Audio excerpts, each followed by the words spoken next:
Hey, it's Barbara Ireland. This last weekend I was at the Seattle IANDS meeting. That's the International Association of Near-Death Studies. James Goettsche shared his near-death experience, and there was one line in particular he said, out of many great lines, but this one really stuck with me. He said he understood that blades of grass had a soul, intention, purpose, and feelings.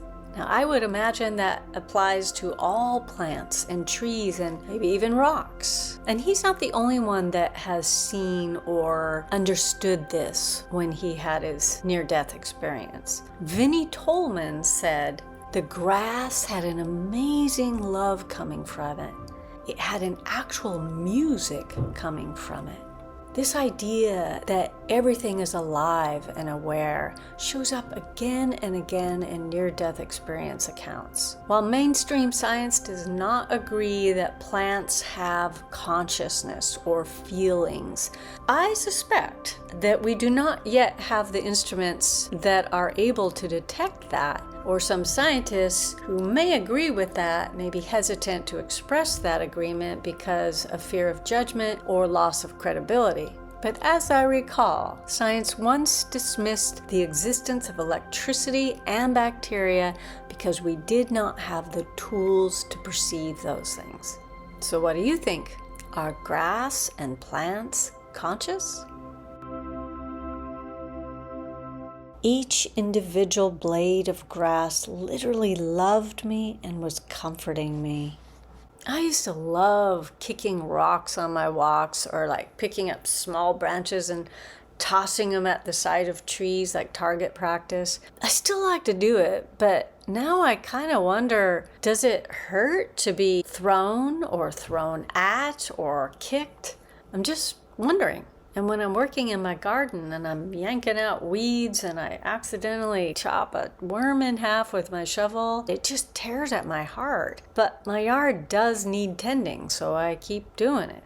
I recently came back from a trip to Britain, and my trip was really deeply focused on connecting with nature. I felt an intense bond with the trees there, which are huge and ancient and wise and gorgeous. I sensed that those trees could feel the love I felt towards them.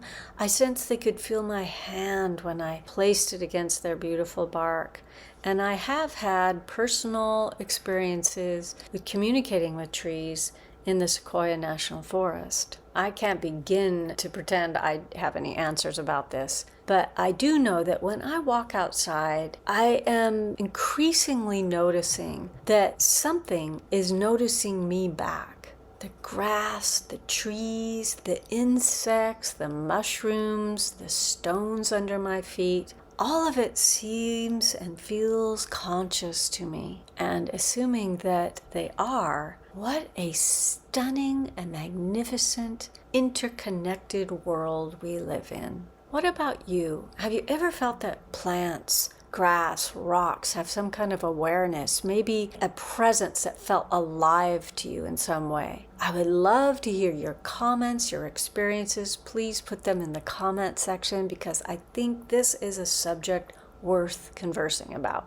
I will link James's lecture from the other day in the comment section when it is done and ready and up. It was a fabulous lecture. He got to check through the Akashic records. And if you'd like to hear one of the other big lessons that I personally received from my near-death experience, check out this video next. I think it will be enlightening. Thanks as always for being here, and I'm going to go run around on some grass now. So I'll see you next week.